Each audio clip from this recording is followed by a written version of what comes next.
He said, I want to come over and see you. That was my honor, and thank you very much for being here. You're most welcome. Thank you very much. Well, thank you very much for welcoming us to this reformed White House. I've been here before, and it looks really fantastic. I must congratulate you. Thank you. But I also thank you for allowing our delegation. This is a very mixed delegation that you've got. We've got people from government, my ministers.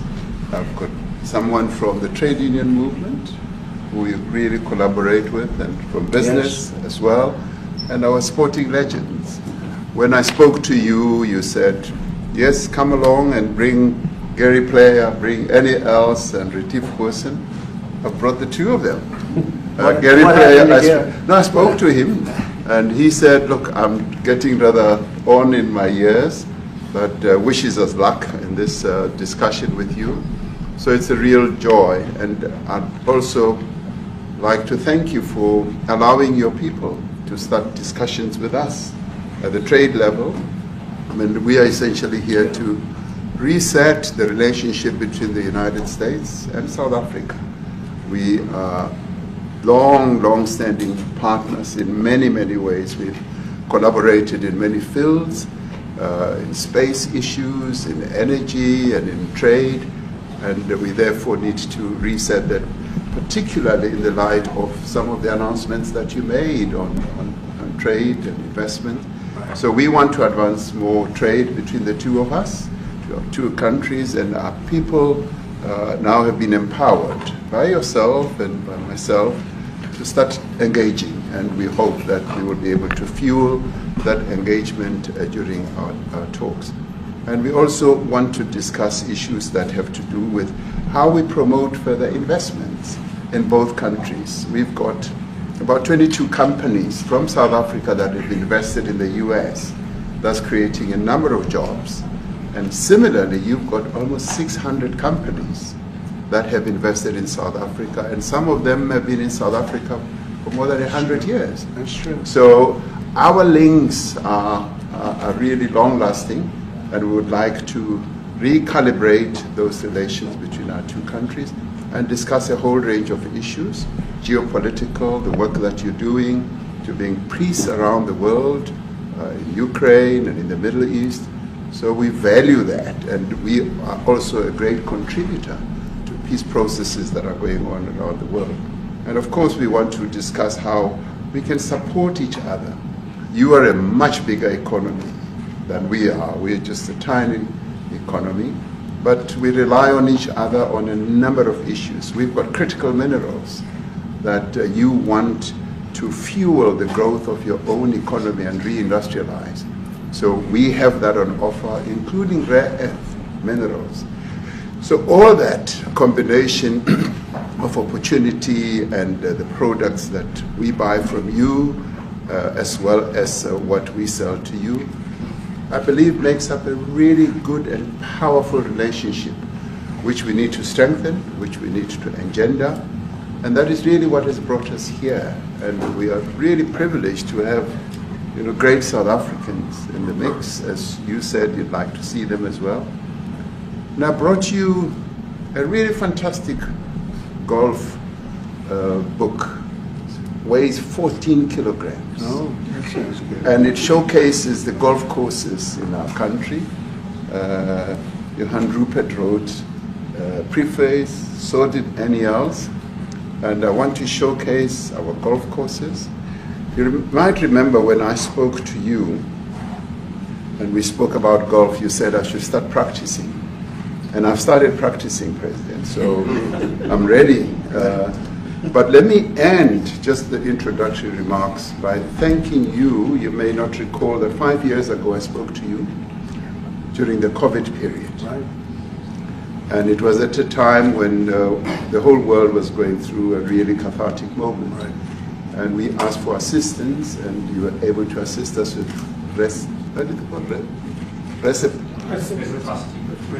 respirators, and you kept to your word, and you delivered respirators to us.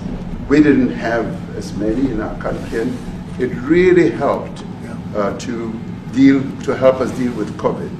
So I'm here also to say thank you and to thank the people of America for having helped us during a really difficult time. Being the small economy that we are, we needed help from around the world. And you were there to provide that. So thank you very much. I remember the call. Yeah. We sent 150 respirators. We became the respirator king. We started making them. Nobody had them. We had very few of them. That's right. But they were very helpful. But we sent 150, and I appreciated the letter. You wrote me a letter. That's right. Yeah. Thank you. Well, I appreciate that very much. Thank you very much for that. It really touched my heart after I spoke to you and you delivered. So, great honor. Thank you very much indeed. Yeah. Any questions, please? Mr. President, we welcome white Afrikaner refugees here. Can you explain to Americans why it's appropriate to welcome white Afrikaners here when other refugees like Afghans, Venezuelans, Haitians have all had their protected status revoked? Well, this is a group, NBC, that is truly fake news. They ask a lot of questions in a very pointed way. They're not questions, they're statements. We've had tremendous complaints about Africa, about other countries too, from people. They say there's a lot of bad things going on in Africa, and that's what we're going to be discussing today. When you say we don't take others, all you have to do is take a look at the southern border. We let 21 million people come through our border, totally unchecked, totally unvetted. They came from all over the world. In many cases, they're criminals. They come from prisons. They come from mental institutions. They come from street gangs. They're drug dealers. So don't say that we didn't take them. We take them. We're trying to get them out as fast as we can. And we're doing record business on that. And we just won a big case where we're allowed to send back hundreds of criminals to Venezuela. Just won that today in the Supreme Court. I'm happy to hear. But we do have a lot of people are very concerned with regard to South Africa, and that's really the purpose of the meeting, and we'll see how that turns out. But we have many people that feel they're being persecuted, and they're coming to the United States. So we take from many locations if we feel there's persecution or genocide going on. And we had a lot of people. I must tell you, Mr. President, we have had a tremendous number of people, especially since they've seen this. Generally, they're white farmers, and they're fleeing South Africa, and it's a very sad thing to see. But I hope we can have an explanation of that, because I know you don't want that. It's a kind of a different meeting. Normally, we have meetings, we talk about trade, and we'll be talking about trade and other things. But that certainly will be a subject that comes up. Yeah. Yes, please. Brian? Thank you very much. I'd like to get your thoughts on 𝗪𝗪 James, Director Polte. According to him, 𝗪𝗪 James says that the alleged mortgage fraud was simply a mistake. I want to get your thoughts on that. She put down that her father was her husband in order, and this is very similar to, I guess, the false accounts they had on here. Well, I don't know what it is currently, but 𝗪𝗪 James, who's the Attorney General of New York State, it seemed, I'm not involved in that at all. I know it's being handled by various groups, I guess, but it's major fraud, mortgage documents, and fraudulent everything. I think she said the father was her husband, which she had to have a husband, so she chose her father, and she put it down, and she had didn't she sign in Virginia, yet she said she lived in Virginia, yet she's the New York State Attorney General, and she did that for tax reasons, so she could take advantage of taxes. And she had the wrong number of units. She had a much different number, which wouldn't have allowed her to qualify and scam the government. So I don't know. I think she's very bad for New York, but I really don't know too much about it, but I appreciate the question. Yes, thank you very much. Yes. Mr. President, for you to be convinced that there's no genocide. Please. Thank you, Mr. President. So May 25th will be the celebration of Africa Day, which pretty much a lot of celebration will be taking place around the world, including here in the United States. What is your message to the entire African continent, African people, in this important occasion? Well, I want to see peace, and I want to see happiness. I want to see health, and you have incredible land. There's tremendous value. A lot of countries don't have that value in the land, the value you have. We have a situation, I think you probably heard about it. We've done through some very talented people, helped settle a war that's been raging for years, Rwanda and the Congo. And I think we've done it. Believe it or not, I think we've done it. And could you just say a few words about that, my friend? Yes. A couple of weeks ago, we signed, the two parties signed a declaration of principle in which they agreed on the way forward. And they have both submitted draft peace agreements, and we have put together one that incorporates both of their suggestions, and we've given it to them. So we're in the process of finalizing this Looking peace good, agreement. right? Looking very good. No, we have to thank you for even those efforts, because the African continent, particularly SADC, our Southern African Development Community, has for years been seeking to foster peace in the Democratic Republic of the Congo. So all efforts, including those from outside the continent and inside the continent, are really worthwhile. We are removing our troops from there so that peace can then prevail in that whole area. And we hope that with the support of the international community, we will really have peace in that area. It's so vital, it's so important for the whole region. Well, we sent our people there, and I think we did a very good job, as headed by my friend, and that was great. That was great. I mean, I'm just hearing phenomenal reports, because all I'm hearing is death, death, and they're chopping heads off, and it's horrible over there.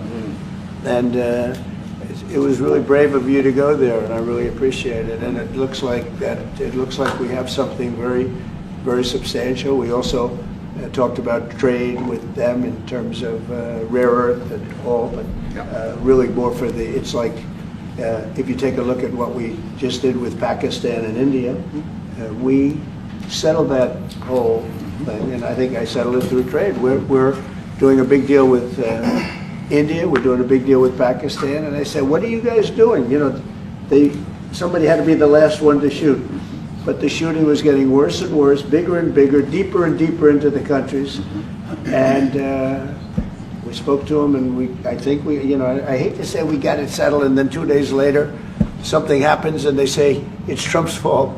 But Pakistan has got some excellent people and some really good, great leader. And India is my friend, Modi. And he's a mutual friend. Yeah, he's a great guy. And I called them both, and we just did something good. We're trying to settle Russia, Ukraine. Spoke with President Putin for 2.5 hours the day before yesterday. I think we made a lot of progress, but that's a bloodbath. 5,000 people are being killed a week, 5,000 soldiers a week, not including people in cities and towns that are also being killed. So we're trying to help. And it doesn't affect us. It's not our people, it's not our soldiers, it's Ukraine and it's Russia, but if we can save 5,000 souls, we'll do it. We're pretty good at it. But that's a bad situation. That is a really bad situation. Well, you'll recall when President Zelensky was coming to South Africa, that's when I spoke to you. That's right. We both agreed that we need to push the peace message so that there can really be peace. And we've been involved in the Ukraine-Russia conflict for quite a while. Through my Minister of State Security here, we've been dealing with them, the exchange of children who were taken away, going through names and addresses and all that. So we've been invested in that whole process as well. And the moves that you are making are fully supported by us, because we would like to see the end of that war. That's true. I called Zelensky, and they said, he's in South Africa. I said, what the hell is he doing in South Africa? He was talking to us. We got this straight. That's a strange one. I said, what are you doing in South Africa? Yes. That's a strange one. He's trying to make peace. We're taking him.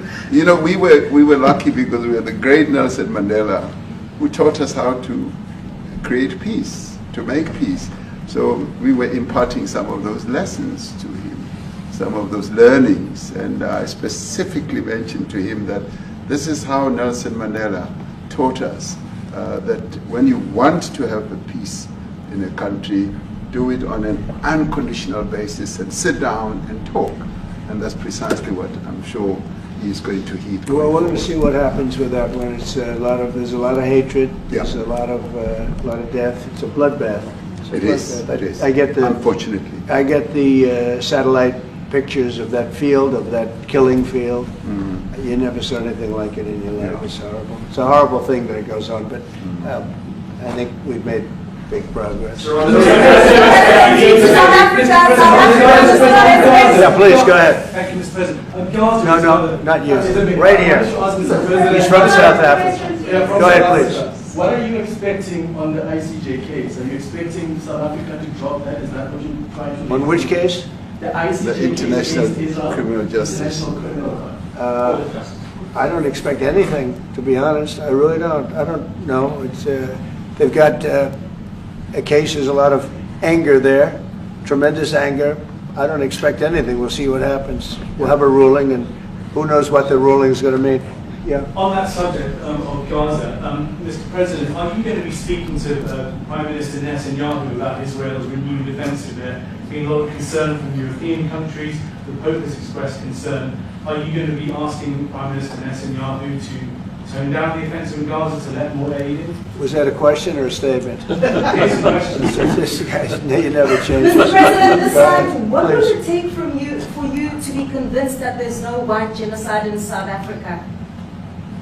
Well, I can answer that for President. It's for him. No, seriously. I'd rather have him answer. Yeah, I'd rather answer that. It will be. Our president will respond to you. Yeah, let me- Thank you, Mr. President. It will take President Trump listening to the voices of South Africans, some of whom are his good friends, like those who are here.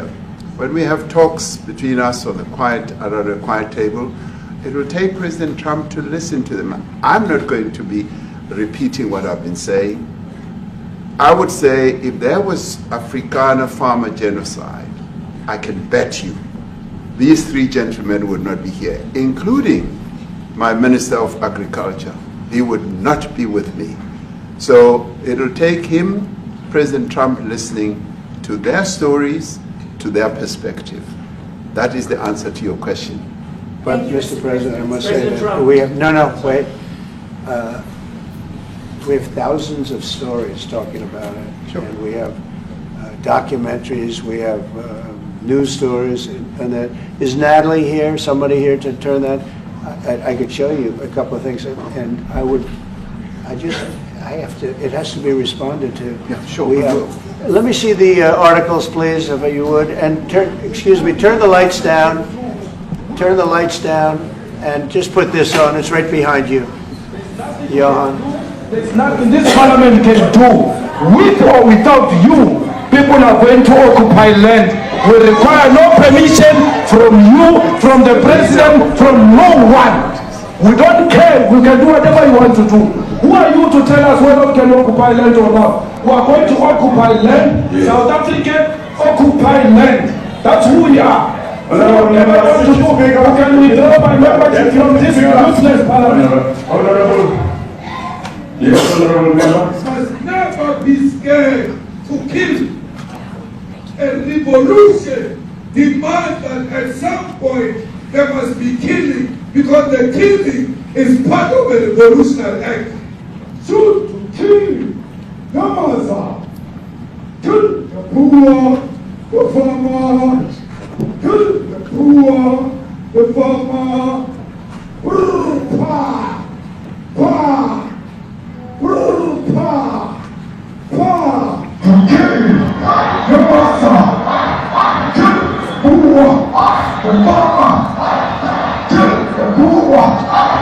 The mayor of DA in PE is a white man.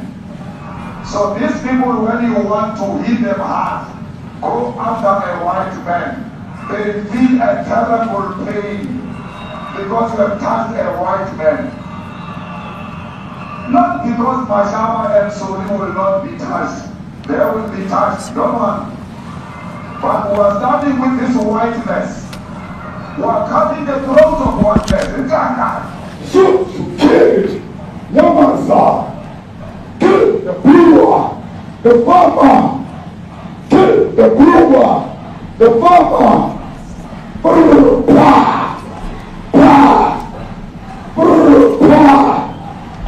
Shoot to kill.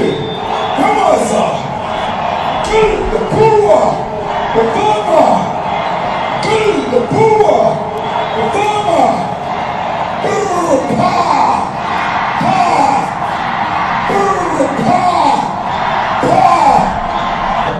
I don't know what's going to happen in the future.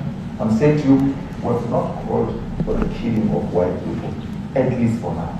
I can't guarantee the future. Yeah, but I mean, you understand somebody watching that, especially as it gets shared on Twitter, they freak out. It sounds like a genocide over there. I can't take it.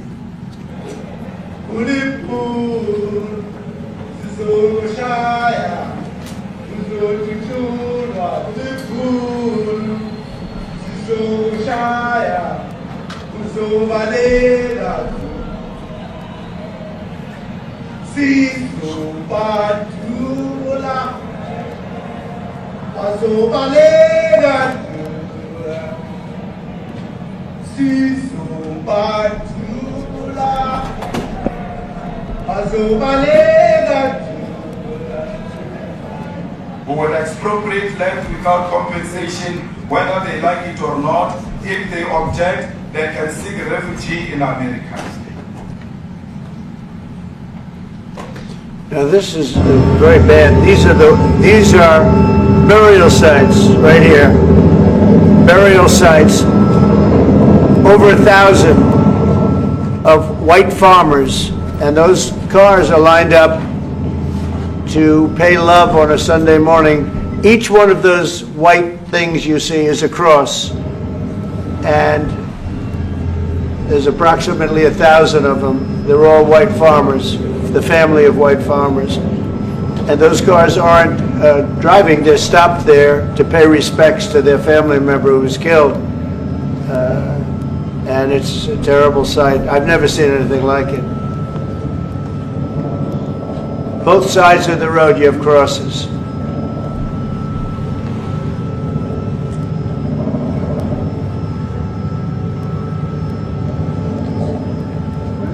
Those people were all killed. Have they told you where that is, Mr. President? No, I'd like to know where that is, because this I've never seen. But, okay. I mean, it's in South Africa, that's where. We need to find out.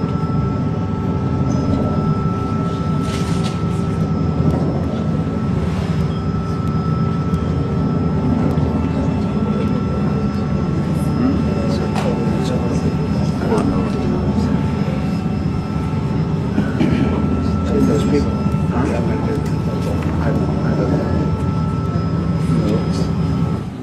Okay. Mr. President, the Pentagon announced that it would be accepting a Qatari jet to be used as Air Force One. What are you talking about? The What are you I want to talking respond. You know, Pentagon. you to get out of here. What does this have to do with the Qatari jet? They're giving the United States Air Force a jet, okay? And it's a great thing. We're talking about a lot of other things. It's NBC trying to get off the subject of what you just saw. You are a real, you're a terrible reporter.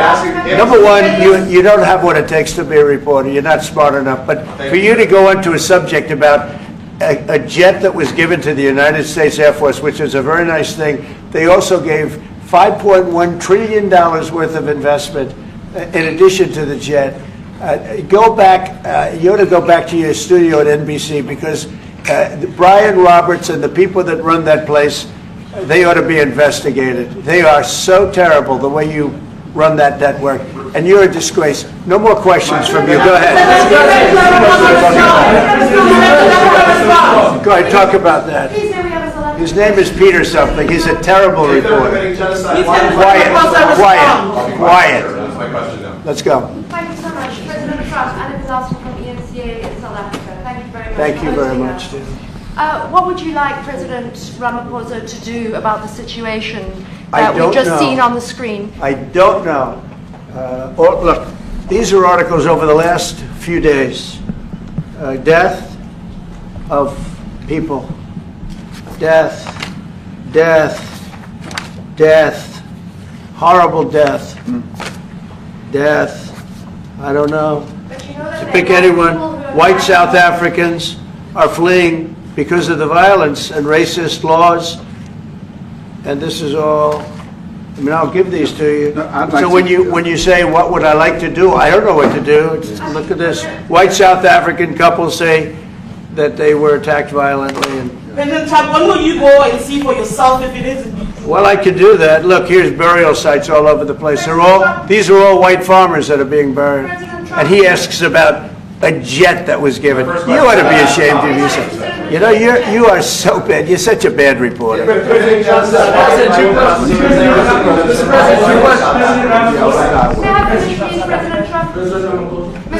This is one after another. This family was wiped out. I'm just looking. Can we get a response from President Ramaphosa, What's your please? reaction to those videos, Mr. President? Yes, I want reaction. Well, I think the videos are so.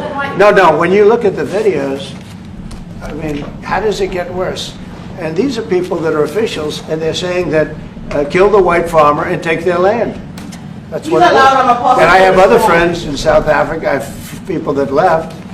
One in particular that says you can't go there. He said they want to take your land. They take your land and they kill you. It's okay, and they say it's okay to do. Now we're going to talk about it. We're going to. But this is a tremendous look. This is a story recent. These are all people that recently got killed. Yeah. And I don't know how it can get any worse. These are and you know, the men that you saw, the people that you saw in that movie, those are officials. Those are people that were in office. They had one march, they had a dance in your parliament, whatever you may call it, legislature. Well, let me clarify that. Yeah, let me clarify that, because what you saw, the speeches that were being made, one, that is not government policy. We have a multi-party democracy in South Africa that allows people to express themselves, political parties to adhere to various policies, and in many cases, or in some cases, those policies do not go along with government policy. Our government policy is completely against what he was saying, even in the parliament. And they're a small minority party, which is allowed to exist in terms of our constitution. But you do allow them to take land. No. You do allow them to take land. Nobody can and then take when land. they take the land, they kill the white farmer. And when they kill the white farmer, nothing happens to them. No, there is nothing happens to them. There is criminality in our country. People who do get killed, unfortunately through criminal activity, are not only white people. Majority of them are black people. And we have now been utilized. The farmers are not black. I don't now say that's good or bad, but the farmers are not black. And the people that are being killed in large numbers, and you saw all those grave sites, and those are people that loved ones going, I guess on a Sunday morning they told me, to pay respect to their loved ones that were killed. Their heads chopped off, they died violently. And you know, I mean, we're here to talk about it, and I didn't know we'd get involved here, but I will say this, that if the news wasn't fake, like NBC, which is fake news, totally, one of the worst, ABC, NBC, CBS, horrible, but if they weren't fake news like this jerk that we have here, if we had real reporters, they'd be covering it, but the fake news in this country doesn't talk about that. They don't want to talk about it, but now they have to talk about it. But they won't. This won't even be a subject. They'll have him talking about why did a country give a free, think of this, why did a country give an airplane to the United States Air Force? Okay, the United States, not to me, to the United States Air Force, so they could help us out, because we need an Air Force One until that's Air Force One, it's being built. 2 of them being built. But Boeing's a little bit late, unfortunately. So why did they give us a plane to the United States Air Force? That's what that idiot talks about after viewing a thing where thousands of people are dead. I'm sorry, I don't have a plane to give you. I wish you did. I'd take it. I would take it. If your country offered the United States Air Force a plane, I would take it. Okay. But coming back to this issue, which I really would like us to talk about, and talk about it very calmly.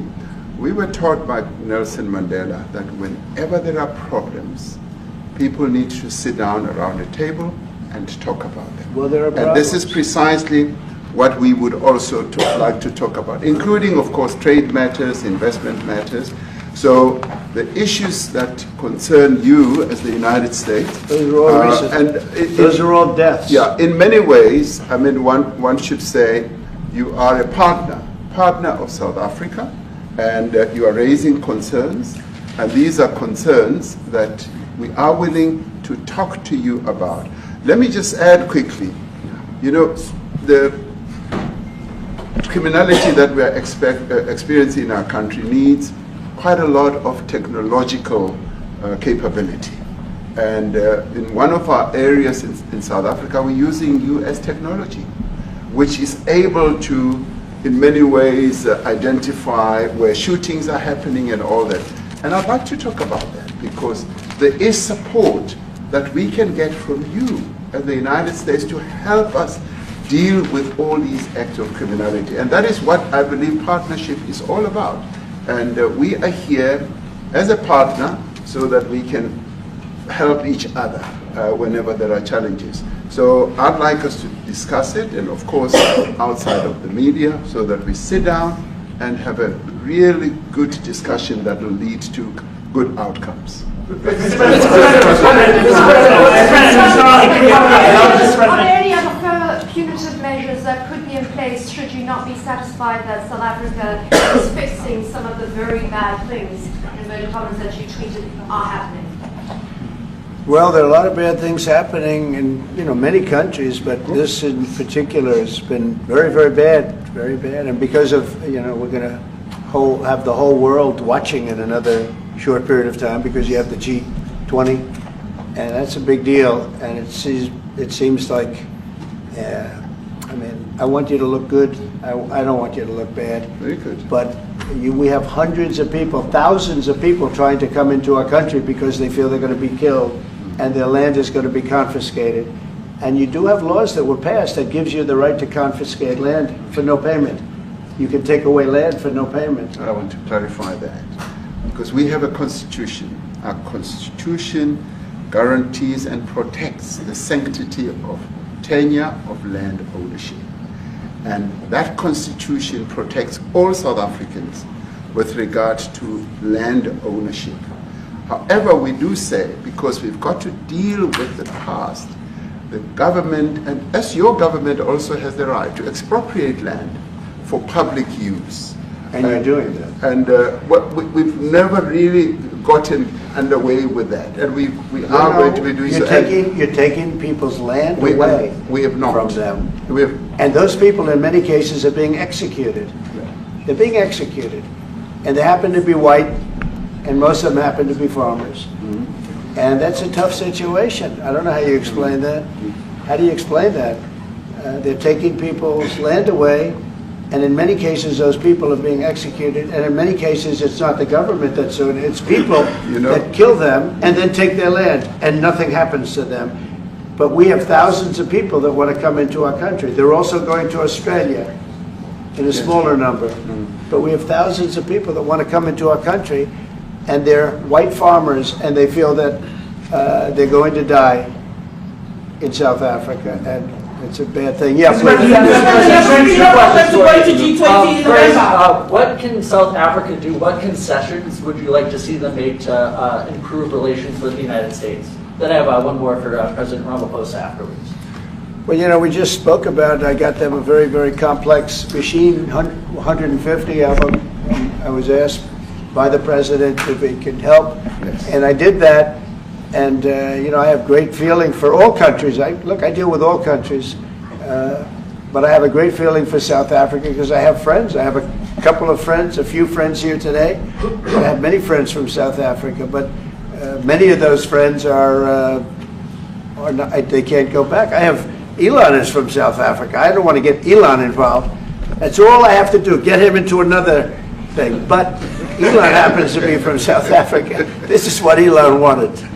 He actually came here on a different subject, sending rockets to Mars, okay? Yes. He likes that better. He likes that subject better. That's right. But Elon is from South Africa, and I don't want to talk to him about that. I don't think it's fair to him. That's right. But I will say that people are fleeing South Africa for their own safety. Their land is being confiscated, and in many cases they're being killed.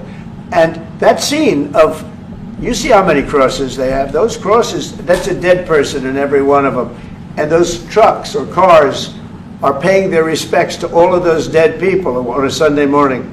That's a rough thing to explain away.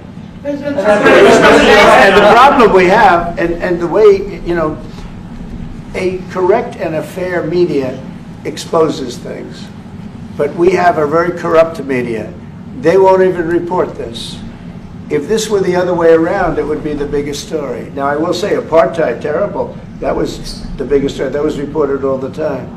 This is sort of the opposite of apartheid. What's happening now is never reported. Nobody knows about it. All we know is we're being inundated with people, with white farmers from South Africa. And it's a big problem. Marco Rubio was telling me he's never seen anything like it. The numbers of people that want to leave South Africa because they feel they're going to be dead very soon. Yes, please. I was going to say, Brian, go. if I could just ask you a question. 72% of farmers in your country are white. If they flee, do you feel that maybe the economy could collapse? You may not have a gap to fill in those people that need to replace those farmers. You know, I'd like my Minister of Agriculture, who is white, who comes from an opposition party to mine, who's joined my government at my invitation to address this very issue, including the question that you've just raised. John? Thank you very much, Mr. President. Yeah. And Mr. President, thank you for welcoming us to the White House. I would say we have a rural safety problem in South Africa. I don't think anyone wants to candy coat that. And it requires a lot of effort to get on top of it. It's going to require more policing resources. It's going to require a different strategy to be able to deal with it. But certainly the majority of South Africa's commercial and smallholder farmers really do want to stay in South Africa and make it work. And I've just come from the largest agricultural show in the Southern Hemisphere with organized agriculture and farmers, and the majority of them want to stay. But they too there have a memorial to those who've died as a result of farm attacks. And as the Minister of Agriculture, it is something that I'm particularly exercised with my colleagues at police and my colleagues in the justice cluster to start making farm attacks and stock theft a priority crime. And it affects all farmers in South Africa, particularly stock theft. It has a disproportionate effect on smallholder black farmers. I also want to just say this, that the two individuals that are in that video that you've seen are both leaders of opposition minority parties in South Africa, 𝗙𝗂𝗹𝗹 under Mr. Zuma and the economic freedom fighters under Mr. Malema. Now the reason that my party, the Democratic Alliance, which has been an opposition party for over 30 years, chose to join hands with Mr. Ramaphosa's party was precisely to keep those people out of power. We cannot have those people sitting in the union buildings making decisions. And that is why after 30 years of us exchanging barbs across the floor in Parliament and trying to get one over on each other, we've decided to join hands precisely to keep that lot out of government. Because the day they get in to the doors of the union buildings in South Africa or control of our parliament, that's what you're going to see. And that is why this government, working together, needs the support of our allies around the world so that we can strengthen our hand, grow our economy, and shut the door forever on that rabble getting through the doors of the union buildings, because then South Africa's future would be... So you denounced that type of language in the video that you saw? Oh yes, we've always done so. As government, as my own party, we are completely opposed to that. We, in 1955, adopted a document which said South Africa belongs to all who live in it. But why wouldn't you arrest that man? That man said, kill the white farmers, kill the white farmers. And then he danced, and he's dancing, and it's kill the white farmers. I think, I'm not sure, but I think if somebody got up in Parliament and started saying kill a certain group of people, he would be arrested very quickly. That man is going all over South Africa, and that's not a small party. That was a stadium that holds 100,000 people, and I hardly saw an empty seat. That's a lot of people. That's a lot of representation. And those crosses, we have dead white people, dead white farmers, mostly. And you take a look at Australia, they're being inundated, and we're being inundated with people that want to get out. And their farm is valueless, it's valueless, and they just want to get out with their life. And this is a very serious situation. And if we had a real news or real press or media, we don't have that because they won't talk about this because they're all guys like that idiot. But if we had a real press, it would be exposed. And you know, the beauty of exposing it is it's like a cleansing action. When it gets exposed, it'll get fixed. That's when it'll get fixed. But people don't talk about it. And I'll tell you who's talking about the thousands of people that are fleeing South Africa right now. We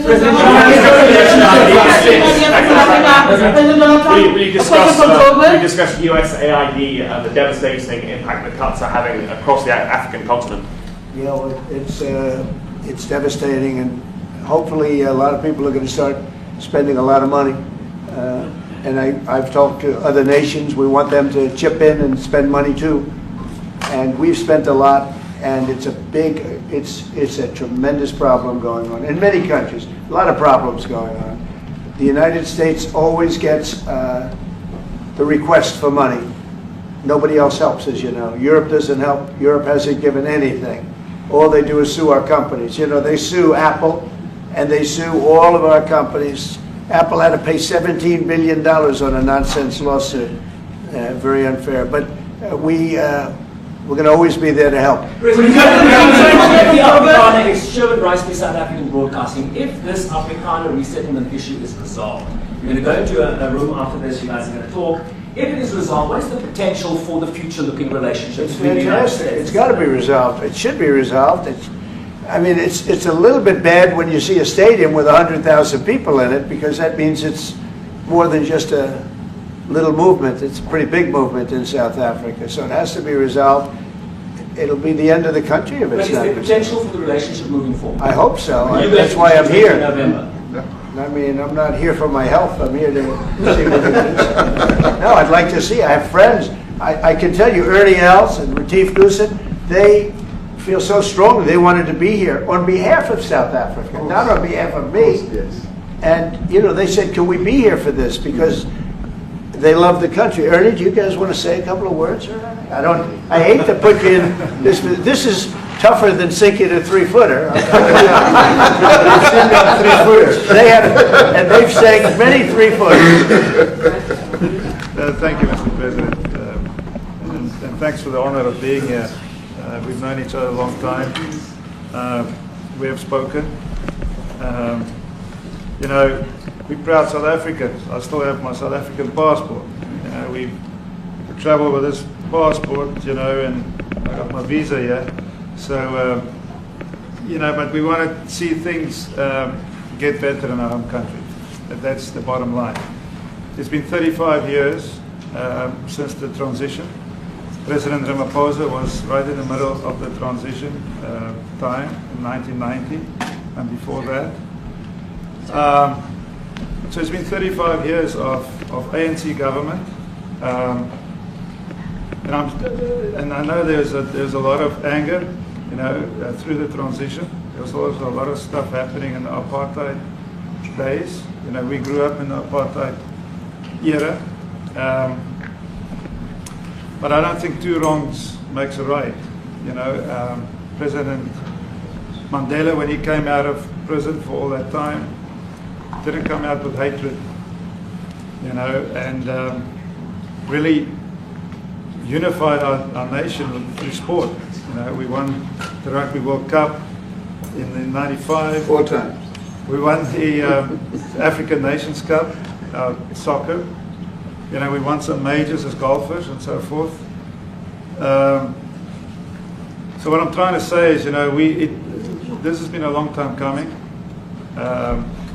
That's why we really wanted to meet you, meet the administration, and see our way forward. because we still want to see our country flourish. You know, we've got some great things going on. Business is getting involved with government. Farmers are getting involved in local municipalities, trying to rebuild some of the infrastructure that's been decaying for a long time. So there's a lot of coexistence going on and help from a lot of areas. But I feel we need the US to push this thing through. We've got a great ally. We can have the US. It's always been an ally of South Africa for a very long time. Even in the days of the war, you know, up in Angola, you know, you guys helped us. So very important for us to have your support and you know, get the change we need. Where did you do that well? He might have done that even better than he plays golf, which is almost impossible. Johan, please. Sorry, Mr. President, if you had to wind all of those things properly, you will see I'm the biggest target of that rebel-rouser. Number one for over 10 years. Mr. Malema. In fact, the first time I met him, he was in the youth league with that gentleman. And look how he's changed. Right. We have too many deaths, but it's across the board. It's not only white farmers, it's across the board. And we need technological help. We need Starlink at every little police station. We need drones. I actually got drones donated for the peace parks to stop elephant and rhino poaching. And his predecessor stopped the importation because he said the United States would spy on us. I mean, US basics, the ridicule. So if you can help us. Remember, sir, you and I lived in New York in the 70s. We never thought New York could be what it became. 2 commissioners, a tough mayor. We need your help to stop this awful killing. But it's across the board. Ernie is right now building a house in George. I'm building 3 cottages for my grandchildren on a farm outside 𝗏𝗏𝗏. I often go to bed without locking the door. And we have a serious problem with illegal aliens who stream across the border. And if you really look at our statistics, a lot of these murders, firstly it's unemployment and illegal aliens. And then I met Vice President 𝗏𝗏𝗏 many years ago, the Charlie Rose show. My wife loved the book. And she reminded me this morning that you emphasized the devastation that occurs when big companies leave towns and cities, and there's a culture of dependency that develops. And I remember you discussing it. Now that's our problem. If we don't get our economy to grow, the culture of dependency and the lawlessness will increase. I've been against apartheid all my life, and I'm their number 1 target. Please just Google my name and Malema. You'll see it, sir. He marched on the farm. But the crime is bad. The crime is terrible, sir, but Mr. Steenhuisen won't admit to it, but he runs the Western Cape, where I live. And the biggest murder rate is in the Cape Flats. Gangs. We've got gang warfare, like your M33, whatever these guys. We've got equivalents there, but we need your help, sir. And we need Elon technology. Well, one of the real areas of support is really in investments. We've got to grow our economy, because through growing the economy, we're then able to create more jobs. Because crime really thrives where there is inequality and unemployment. And that is one of the reasons that has brought us here to improve our investment relations, our trade relations, so that we can preserve the number of jobs that your companies have created in South Africa. By virtue of what we export to you, we are able to create up to 500,000 jobs in the auto industry, in the agricultural industry, and a number of other industries, mining, where we export things to you. And we also know that as South African companies invest here, you are also able to create jobs. So it's a mutually beneficial relationship. So our main real reason for being here is to foster trade and investment so that we are able to grow our economy with your support, and so that we are also able to address all these societal problems, because criminality thrives when people are unemployed, when they have no other hope to eke out a living. So that is what we need to resolve, and your support, your partnership with us is what is really going to give us a strong capability to move forward. Retief, do you have, excuse me, do you have anything to say? I mean, I don't want to leave you out. You know, the guy won 3 or 4 majors. 3 or 4? No, only 2. That's a lot. By the way, 2's a lot. A lot of tournaments you won too. Do you have anything to say? Yeah, thank you, Mr. President.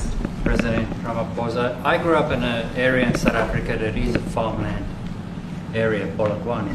And there is some issues up there. Obviously, my dad was a property developer as well as a part-time farmer. And yeah, some of these buddy farmers got killed. The farm is still going. My brothers run it. But it's a constant battle with farms they're trying to burn the farms down to chase you away. So it is a concern to try and make a living as a farmer, and at the end they, without farmers there's no food on the plate. So we need the farmers to produce the food. Farming, right? He wouldn't do it. He wouldn't even want to do what you're doing, right? They love farming. They don't want to leave. But it's a struggle. Yeah, and food and fresh water is the most important thing in life. Without those 2 things you can't survive. How is the water there? The water is great, obviously. All the water comes out of the borehole, out of ground for us down there. But yeah, it is a battle to get the water out sometimes when all the equipment gets stolen all the time that you're trying to get the water out. So does your family and your brother, do they feel safe on the farm? They live behind electric fences, try and be at night safe. But it is constant whenever you leave that something could happen. And there's nowhere to live. Both of them has been attacked in their houses. My mom's been attacked in her house when she was 80. So it is difficult. But the guys live a great life despite everything going on. Something. President Trump, I brought along the president of the largest trade union in our country, 𝗙𝗂𝗹𝗹, because she leads many workers, more than 1 million, 2 million workers, and maybe we should give her a chance to say something, because she's come all the way to join us. Thank you very much, Mr. President Trump, for having us, and President for extending the invitation to us as organized labor. And I must say that we are here to support the initiative that has been made by our government with business, of course, as organized labor. We've been coming to Washington on the AGOA trade relations in the previous regime, and I think at the center of it all, for me, it is exactly what Mr. 𝗀𝗶𝗃 said, the importance of us growing the economy. We have always emphasized when we were here and kept on coming and negotiating on AGOA that the 600 US companies that are based in South Africa, as you said, President Ramaphosa, 500,000 jobs will be wiped out. We need more foreign direct investment in our country. We are not just talking about those that will lose employment, but we are talking about over 40% of people that are unemployed, that have no hope of ever finding a job. And we think that, correctly, as they have said, that we need to deal with the issue of porous borders in our country, so that everyone that comes in is documented. We also need to, and I would have thought that the minister would address the issue of land expropriation and how the policy works in South Africa. Recently, President, as you were preparing to come here on the news, in, I think it was KwaZulu-Natal, there was a handover of farms, and white farmers were saying, we are donating the land, but also there's a willing buyer, willing seller in South Africa. So there is no expropriation without compensation, but it is a willing buyer, willing seller. And that white farmer was even saying, President, that the government is even paying more in buying the land than what the land is worth of. And I think those are the realities, President, that we must say that we need to address, of course, but also the importance of agriculture linked to AGOA.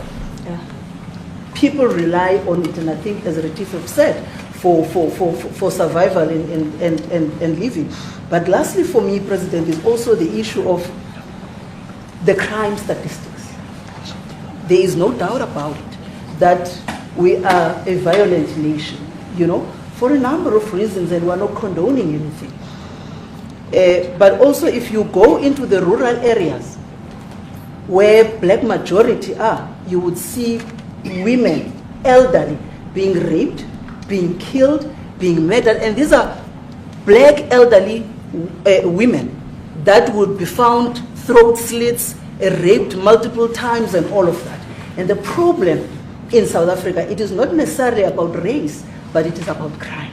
And we think that we are here to say, how do we, both nations, work together to reset, to really talk about investment, but also help us in how we can have the technology and everything that is needed, President, to really address the levels of crime that we have in our country. Thank you very much. Thank you very much. President Trump, genocide is a very strong word. I'm wondering if you've made up your mind as to whether you believe genocide is occurring in South Africa, or you still doubt, and if you have made up your mind, why invite President Ramaphosa here today?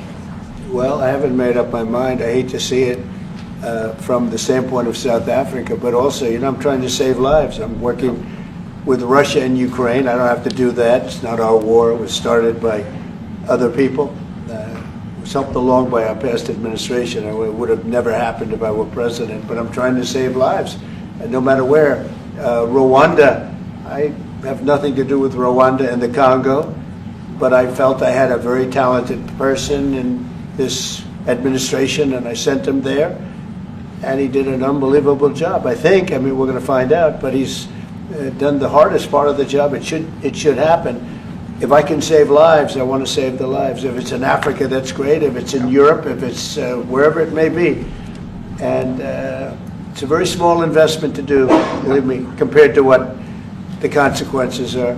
So I hope we can do something. Look, I have so many friends. These two men, I have great admiration for them because I know what they do for a living. And that's a very hard living.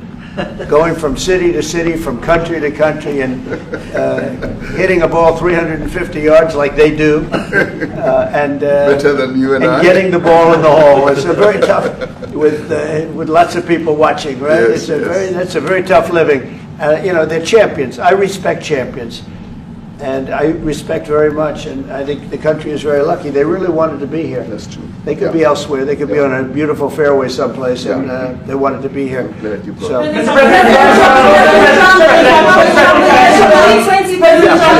name is 𝗂𝗑𝗹𝗹 from Newsroom Africa in South Africa. Good. How important is it for the United States to be at our G20 summit in November, given the relationship between our two countries? You just heard what has been said to you just now. Are you coming, and are you preparing to come? So without the United States, the G20, just like the G7, used to be the G8, but brilliantly they threw Russia out. It would have been a lot better if Russia was in. A lot of people would say, oh, that's not it. Because if Russia was in, you probably wouldn't have this war. And if you had a different president, you wouldn't have the war either. But we have a G7. It's important that the United States is at both of them. I think without the United States, I really believe it's not very important. It's not the same meaning. As I said to President Trump, the U.S. really originated the G20. And it's important that the United States continues to play a key role in the G20. And we are privileged to be the president of the G20. But we are even overjoyed that we are going to hand over to the United States, who are the originators. And for that reason, I expect the United States to continue playing the leadership role in the G20 together with other countries. And I've said when I initially spoke to President Trump on the phone, I want him to come to South Africa for a state visit, and I also want him to come and participate in the G20. And I want to gladly hand over to President Trump to take the leadership of the G20 forward in November. Thank you very much. Thank you very much. Thank you. What is it going to take to convince you? They don't want to leave. Thank you so much.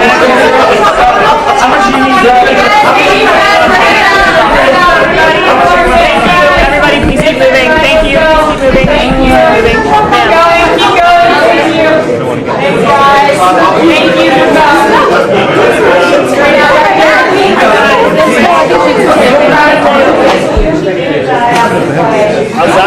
Oh, we didn't bring them in. Oh.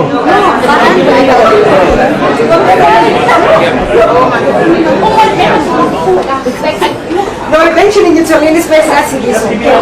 No,